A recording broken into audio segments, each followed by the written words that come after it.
Descubrí que mi esposa embarazada planeaba arruinarme y el bebé ni siquiera era mío. Olvidar mi laptop ese día fue, sin saberlo, el comienzo del derrumbe de todo lo que creía estable en mi vida. Iba manejando rumbo a la oficina cuando me di cuenta de que no la llevaba en el asiento del pasajero, donde siempre la ponía. Maldije entre dientes, hice un giro brusco y regresé a casa. Era una simple vuelta, algo rutinario, nada que anticipara el terremoto que venía. Al entrar a la privada, noté algo que me hizo fruncir el ceño. El coche de mi suegra, Beatriz, estaba estacionado justo frente a la cochera. Ella vivía en Querétaro y solo venía en fechas especiales. Verla un martes por la tarde, sin aviso, era extraño. Muy extraño. Aún así, pensé que quizá Renata la había invitado para acompañarla en algo del embarazo. Tenía 6 meses ya, y cualquier pretexto era bueno para que su mamá viniera a ayudarla. No le di demasiada importancia hasta que abrí la puerta principal, que por cierto estaba sin seguro, y escuché sus voces. No estaban hablando normal.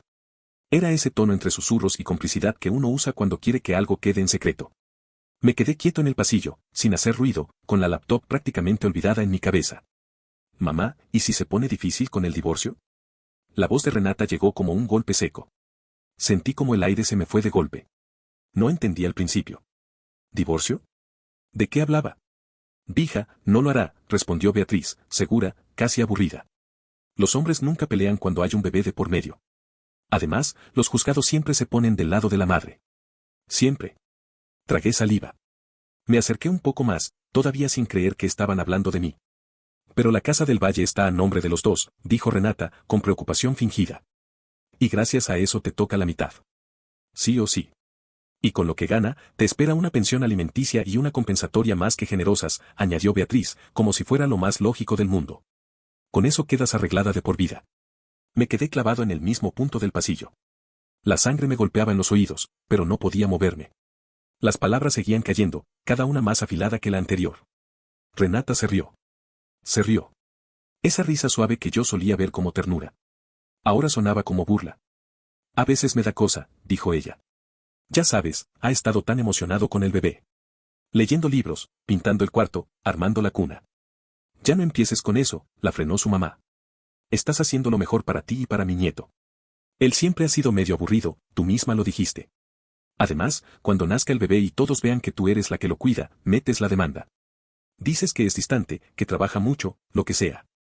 Es pan comido. Hablaron de mí como si fuera un trámite, un obstáculo sencillo. Como si yo no fuera su esposo, sino una cuenta bancaria con piernas. Y yo solo estaba ahí, escuchando cómo planeaban mi propio derrumbe mientras imaginaba que todavía me quedaban cosas buenas por vivir con ella. Después de unos minutos que parecieron horas, retrocedí sin hacer ruido y salí igual de sigilosamente. Me subí al coche y manejé hasta quedar estacionado en una calle al azar. No lloré. No grité. No hice nada. Me quedé ahí, con las manos en el volante, sintiendo como una parte de mí se rompía. Cuando por fin reaccioné, mi mente ya estaba en otro modo. No fue rabia. Tampoco tristeza. Fue una claridad fría que nunca había sentido. Esto no va a quedar así. Conduje directo a una tienda de electrónica y compré 3 grabadoras diminutas. No pensé en el precio. No pensé en nada más que en lo que tenía que hacer. Esa noche regresé a casa como si nada. Renata me recibió sonriente, me enseñó ropa de bebé que su mamá le había traído. Yo fingí ternura. Ella me abrazó. Yo la abracé. Y debajo de todo eso, el asco se revolvía como veneno. Esperé a que se durmiera y, con el corazón retumbando, coloqué las grabadoras en los lugares estratégicos. La cocina. La sala. Nuestra recámara. 3 testigos mudos listos para registrar la verdad. A la mañana siguiente llamé al trabajo y fingí estar enfermo. Esperé a que salieran. Esperé a que su mamá llegara. Y escuché. Por horas. Cada frase, cada burla, cada plan, lo grabé todo. Las grabadoras no fallaron. A media mañana, cuando Renata creyó que yo seguía dormido y su mamá llegó a ver cómo seguía, la cocina se convirtió en un confesionario brutal. Desde el coche, estacionado a unas calles de distancia, veía en mi celular cómo las ondas de audio subían y bajaban mientras ellas hablaban como si estuvieran planeando un viaje, no un fraude. Era mi voz la que temblaba, no la del celular. Te lo dije, hija, decía Beatriz. Un bebé es el boleto dorado. Ya no hay forma de que se haga para atrás. ¿Crees que sí funcione?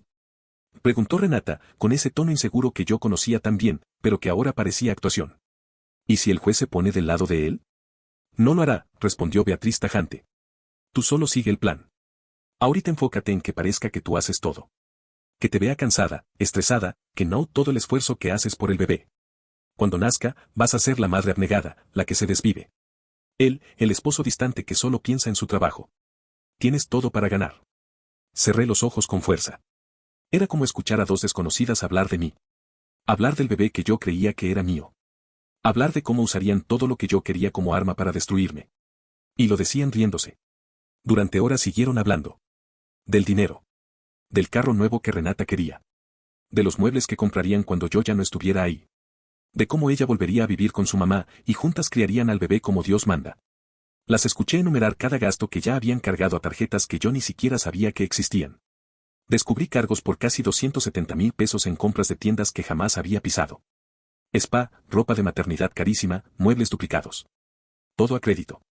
Todo a mi nombre. Me ardían los ojos de impotencia mientras tomaba capturas de pantalla, una por una. Esa tarde, llamé a mi compadre de la universidad, Sergio. Él sabía de inmediato por mi voz que algo estaba mal. ¿Qué pasó, compadre? Preguntó al contestar. Necesito verte ya, le dije. Y necesito que no le digas a nadie. Nos vimos en su despacho esa misma noche. Le mostré las grabaciones. Le enseñé los estados de cuenta. Él iba pasando de la incredulidad al enojo. Esto es, se detuvo, sin encontrar palabras. Esto es un fraude, compadre. Un fraude completo. ¿Qué hago? Pregunté, sintiendo por primera vez el peso de todo encima. Sergio respiró hondo, tomó un bolígrafo y abrió un bloc. Primero, seguir grabando. No cambies tu comportamiento, nada de confrontaciones. Finges normalidad hasta que tengamos un caso blindado. Segundo, documenta absolutamente todo. Cada gasto, cada movimiento, cada llamada. Tercero, vamos a solicitar una prueba de paternidad prenatal cuando llegue el momento. Lo miré como si me hubiera golpeado. ¿Paternidad? ¿Estás diciendo qué? Digo que necesitamos estar seguros. No es raro que alguien que planea algo así esconda otras cosas. Y créeme, compadre, tu tranquilidad vale más que un mal rato. Asentí. No tenía cabeza para discutir nada. Era demasiado. Todo era demasiado. Los días siguientes se sintieron como una pesadilla en cámara lenta. Me levantaba, desayunaba con Renata, iba a las citas prenatales, escuchaba cómo me hablaba del bebé con ilusión y ternura, mientras por dentro yo sentía náuseas. Y al mismo tiempo, las grabadoras captaban horas y horas de conversaciones en las que ella y su mamá afinaban su estrategia, cómo convertirme en un proveedor ausente, cómo hacerme parecer insensible. Cómo manipular cualquier detalle para que la balanza legal cayera a su favor. El abogado de Renata incluso ya estaba ayudándolas a redactar la historia que presentarían ante el juez. Me llamaban el aburrido. El iluso. El fácil de manejar. A veces escuchaba esos audios a medianoche, mientras Renata dormía a 2 metros de mí. La veía abrazar su almohada, respirar profundo, ponerse la mano sobre el vientre, y me invadía un vacío que no sabía describir. Era mi esposa. Era la mujer con la que había soñado formar una familia. Y todo lo que compartíamos estaba manchado por un plan calculado para dejarme sin nada. Pero seguí fingiendo. Estaba metido hasta el fondo en la actuación más dolorosa de mi vida. Y mientras tanto, Sergio preparaba la artillería pesada, como él la llamaba. El proceso de divorcio incausado empezó silenciosamente. Mis bienes quedaron protegidos. Ningún movimiento financiero de Renata podría caer sobre mí. Ella ni lo sospechaba. Pero lo que vino después, lo que detonó todo, aún no estaba ni cerca. Un mes antes de que Sergio y yo estuviéramos listos para dar el golpe final, Renata anunció en la cena algo que me encogió el estómago. Mi mamá se va a venir a vivir con nosotros unas semanas, dijo mientras cortaba su comida. Para ayudarme en la recta final del embarazo. Le sonreí, porque ya ni siquiera tenía energía para fingir entusiasmo. Claro, mi amor. Lo que necesites. Por dentro, sabía exactamente qué significaba eso, más horas de conversación entre ellas, más detalles de su plan, más evidencia. Beatriz llegó ese mismo fin de semana, con maletas, cajas y esa seguridad arrogante de quien cree que el mundo le debe algo. Como si ya fuera dueña de la casa. Como si yo no existiera más que como la fuente de ingresos que estaban a punto de exprimir. La grabadora en el cuarto de visita se convirtió en oro puro. Las primeras llamadas de Beatriz fueron un desfile de confesiones. Hablaba con sus amigas como si estuviera relatando una travesura graciosa. Es un iluso, decía. No sabe lo que se le viene. Mi hija va a vivir de su sueldo los próximos 18 años mientras yo crío a mi nieto. Es el plan perfecto. Yo escuchaba con los dientes apretados, sintiendo que cada palabra me hundía un poco más en una realidad que no quería aceptar. En una de esas grabaciones, escuché algo que me dejó frío. Beatriz estaba hablando con el abogado que ellas ya tenían contratado. Estamos pensando alegar incompatibilidad de caracteres, decía. También abandono moral. Él trabaja mucho y casi no está. Los jueces se tragan eso encantados. Era surreal. Estaban armando su caso, dentro de mi casa, comiendo mi comida, durmiendo bajo mi techo. Y aún así, yo tenía que mantener mi papel. Sergio, mientras tanto, había iniciado discretamente el proceso de divorcio incausado. Me explicó que esto fijaba la fecha de separación y congelaba cualquier deuda nueva que Renata pudiera generar. Fue como instalar un blindaje alrededor de mis bienes. Estamos preparando la artillería pesada, me dijo Sergio una noche. Necesitamos que cuando esto explote, no haya forma de que te tumben ni un peso. Fingir normalidad se volvió una tortura diaria. Renata seguía gastando como si nuestro dinero fuera infinito. Una camioneta nueva. Viajes que haríamos cuando naciera el bebé. Muebles para la casa de su mamá, porque así estaremos más cómodos cuando vayamos allá. Yo sonreía. Asentía. Le ofrecía agua cuando le dolía la espalda. La acompañaba a todas las citas prenatales. Me sabía de memoria el tamaño del bebé semana tras semana. Y todas las noches, mientras ella dormía profundamente, yo revisaba grabaciones, capturas, movimientos bancarios. Reunía pruebas como si mi vida dependiera de ello, porque literalmente dependía. 3 semanas antes de la notificación legal, Renata intentó presionarme con algo que ya venía planeando con su mamá. Mi amor, he estado pensando, dijo mientras cenábamos. Mi coche ya está viejito. ¿Y si me falla cuando vaya manejando con el bebé? Deberíamos buscar algo más seguro, ¿no crees? Quería que le comprara una camioneta nueva antes de la demanda. Parte de su estrategia. Respiré hondo. Podemos verlo después de que nazca el bebé, respondí. Para ver cómo andamos de gastos. Hizo un puchero exagerado, pero no insistió. Horas después la escuché quejarse con su mamá. Se está portando codo, decía Renata. No quiere comprarme la camioneta. No importa, respondió Beatriz. Después de la demanda te compras la que quieras con la pensión. Ese mismo día, Sergio me mandó un mensaje corto, mañana notificamos. Todo estaba listo. Al día siguiente, mientras yo estaba en la oficina, un notificador llegó a casa para entregarle a Renata la demanda de divorcio. La reacción quedó grabada. Primero, silencio. Luego, gritos. Luego, más gritos. Me llamó de inmediato. ¿Es en serio, Damián? Estoy embarazada de 7 meses. ¿Una demanda de divorcio? ¿Qué te pasa? Mi voz sonó exactamente como habíamos ensayado. Creo que es lo mejor para los dos. ¿Cómo puedes ser tan frío? Estás abandonando a tu hijo. En la propuesta de convenio viene todo explicado. Colgó. Después llamó desde el celular de su mamá. Más gritos. Más acusaciones. Más teatro. Cuando regresé a casa, la mitad de sus cosas ya no estaban. Se había mudado con su mamá. Tal como lo habían planeado, solo que ahora era yo quien tenía el control de la narrativa. Le envié un mensaje corto. Debemos hablar sobre la logística. Me respondió de inmediato. Habla con mi abogado. Perfecto. Era justo lo que esperábamos. El abogado de ella envió un escrito pidiendo que yo saliera de la casa, que pagara una pensión provisional, que cubriera todos los gastos médicos y además otorgara una pensión compensatoria. Sergio respondió con una contrapropuesta y la solicitud formal de una prueba de paternidad.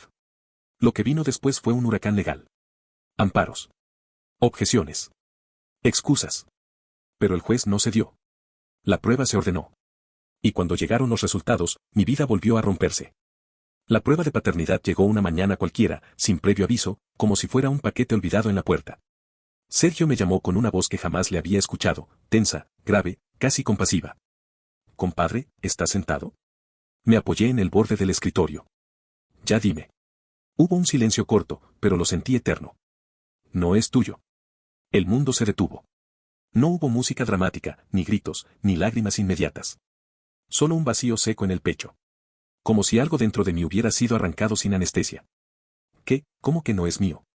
La prueba marca una exclusión del 99.9%, explicó Sergio. Ese bebé no es tu hijo biológico. Apoyé la frente en la mano.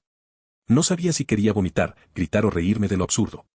Después de meses acompañándola, de noches imaginando su llegada, de pintar un cuarto entero para él, no era mío. Sergio continuó. Compadre, sé que duele, pero esto cambia todo. No pueden reclamarte pensión. No hay filiación. Su caso se cae a pedazos. Colgué después de unos minutos. No porque no quisiera hablar, sino porque ya no podía procesar más. Me quedé mirando la pared, intentando entender en qué momento mi vida se había convertido en una trampa tan elaborada. Minutos después empezaron las llamadas. Primero Renata. Luego su mamá. Luego números desconocidos. No respondí. Las bloqueé a ambas. Pero aún así, Renata logró mandarme un mensaje antes de quedar fuera. Esa prueba está mal. Tú eres el padre. Mi abogado lo va a demostrar. Se lo reenvié a Sergio. Él solo respondió. Perfecto. Que lo intenten. El abogado de Renata envió un escrito acusándonos de falsificar la prueba, de manipulación, de violencia psicológica. Una lista absurda de argumentos desesperados. La respuesta de Sergio fue una sola línea. Nos vemos en la audiencia. Se fijó fecha para la audiencia preliminar. Y llegó el día. Renata entró al juzgado con su panza de 7 meses, el cabello arreglado, los ojos hinchados para verse más víctima. A su lado, Beatriz, con esa cara de desaprobación que usaba cuando quería mostrar indignación moral. Detrás, su abogado, confiado, como si tuviera todas las cartas ganadoras. Yo entré con Sergio, quien llevaba una laptop y una expresión tranquila, casi fría. Cuando el juez inició, el abogado de Renata pidió la palabra. Su señoría, dijo con voz teatral, mi clienta fue abandonada sin explicación alguna. A 7 meses de embarazo, depende económicamente de su madre. Solicitamos pensión alimenticia provisional, uso exclusivo del domicilio conyugal y cobertura de gastos médicos. El juez miró a Sergio. Respuesta, licenciado. Sergio se levantó sin prisa. Su señoría, tenemos evidencia contundente de que este embarazo fue utilizado como un mecanismo de fraude deliberado en contra de mi cliente. Nos gustaría presentar grabaciones obtenidas legalmente dentro del domicilio conyugal. El abogado de Renata casi saltó de su asiento.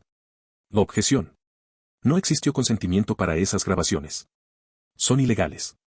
Sergio ni se inmutó. Mi cliente grabó conversaciones dentro de su propia casa, donde él estaba presente y donde se discutían planes para defraudarlo. Totalmente legal en procesos civiles. El juez evaluó por un segundo. Quiero escucharlas. Y ahí empezó la caída. Sergio conectó la laptop al sistema de audio. Le dio play. Las voces de Renata y Beatriz llenaron la sala. Mamá, ¿y si se pone difícil con el divorcio? Vija, no lo hará. Los hombres nunca pelean cuando hay un bebé de por medio. Además, te toca la mitad de la casa, sí o sí. Vi cómo Renata se ponía pálida. Sus manos temblaron y su respiración se aceleró. Beatriz se quedó rígida, como si la hubieran convertido en estatua. Sergio dejó correr 5 minutos exactos. Suficientes para que el plan se escuchara completo. Luego pausó. Tenemos muchas más horas de grabación, su señoría, dijo. Donde admiten haber suspendido anticonceptivos sin permiso de mi cliente, planear el embarazo como mecanismo económico, consultar abogados antes de cualquier conflicto y discutir cómo maximizar la pensión. El juez volteó hacia Renata. ¿Es su voz? Ella abrió la boca, pero su abogado le susurró algo. Respondió. Yo, estaba molesta. No lo decía en serio. Ponga más, licenciado, ordenó el juez. Sergio puso los fragmentos de la pensión, los cálculos, las burlas sobre que yo era aburrido y fácil de manipular. Cada palabra sonaba más cruel cuando se escuchaba en esa sala fría. Renata empezó a llorar. Beatriz tenía la mirada perdida. Cuando las grabaciones terminaron, el juez respiró hondo. ¿Algo más, licenciado? Sergio sacó un sobre. Los resultados de la prueba de paternidad. El juez revisó. Su rostro cambió. Señora, le dijo a Renata, ¿de quién es este hijo? Renata sollozó. Fue un error, el matrimonio estaba mal, yo estaba confundida. No le pregunté por su estado emocional, sino por la paternidad, replicó el juez, molesto.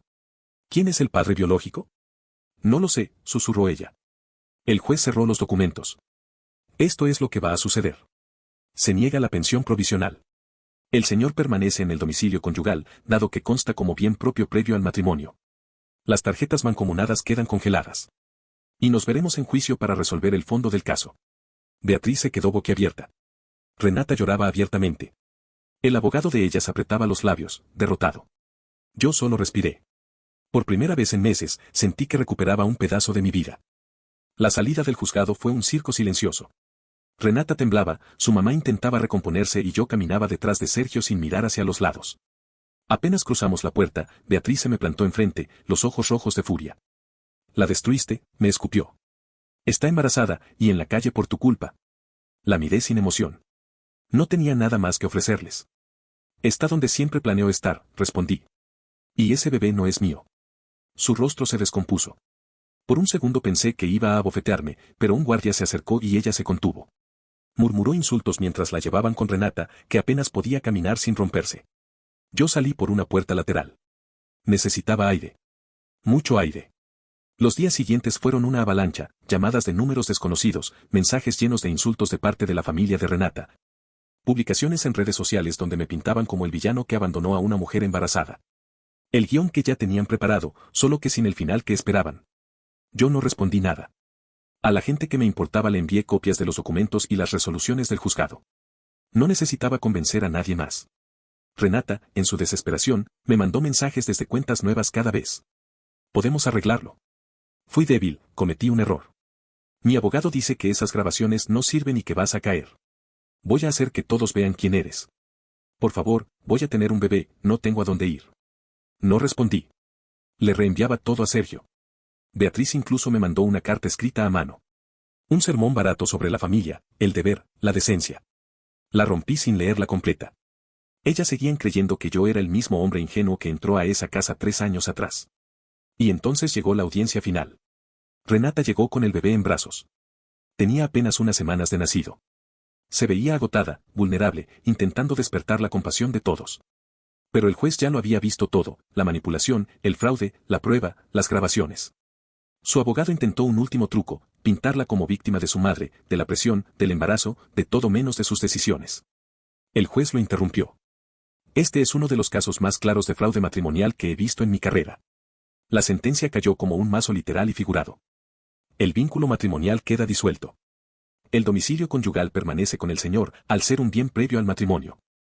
La deuda de tarjeta se divide según quien generó los gastos, la demandada es responsable de aproximadamente 220,000 pesos.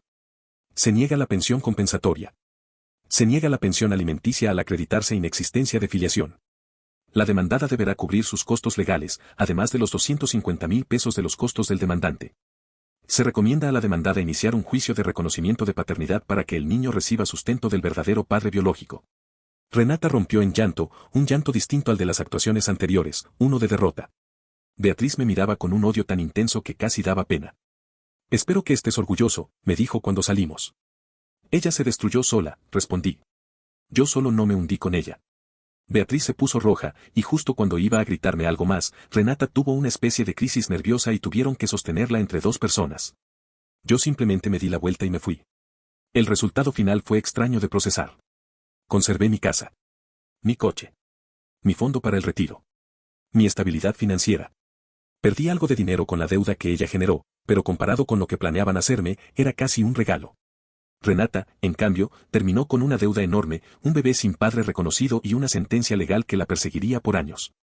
El plan perfecto se convirtió en una ruina financiera y emocional. Supe después que se declaró en bancarrota y regresó a Querétaro con su mamá. Consiguió trabajo en un centro de atención telefónica. Beatriz la ayuda con el bebé, pero según me contaron, se lo echa en cara a diario. El chisme voló por toda la ciudad. En la boutique donde trabajaba antes, jamás la contrataron de nuevo.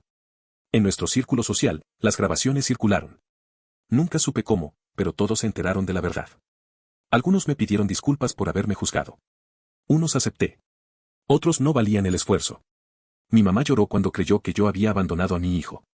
Cuando supo la verdad, le escribió a Renata una carta de la que jamás quise conocer el contenido, pero dicen que fue tan dura que incluso Beatriz dejó de mencionarla un tiempo. A mí, me costó sanar. La traición, la mentira, el duelo por un bebé que creí que sería mío. Tardé meses en poder entrar al cuarto que pinté. Eventualmente lo convertí en mi estudio. Adopté un perro. Volví a empezar. Una vez me crucé con Beatriz en el supermercado. Intentó acercarse. Me di la vuelta y me fui. La escuché gritar algo sobre el karma desde lejos. No miré atrás. Un día, en el primer cumpleaños del niño, me llegó una solicitud de amistad de una cuenta nueva. La foto del bebé en su perfil. El mensaje. ¿No te gustaría que fuera tuyo? La bloqueé sin pensarlo. Esa es la diferencia entre quienes aman de verdad y quienes solo calculan. Incluso después de perderlo todo, seguían creyendo que eran las víctimas. Hoy, años después, la casa está en paz. Todo lo que hay dentro es mío. Mi tiempo es mío. Mis decisiones son mías. A veces, cuando trabajo en lo que antes sería el cuarto del bebé, pienso en lo que estuvo a punto de pasarme. Y agradezco haber escuchado esa conversación. Agradezco haber tenido la sangre fría para grabar primero y actuar después. Agradezco no haberme rendido. Ella jugó una partida. Yo jugué la misma. Solo que yo no perdí. Y esa libertad, esa tranquilidad en mi propia casa. Esa fue la verdadera victoria. No olvides dejar tu opinión en los comentarios, dejar tu like y compartir este video.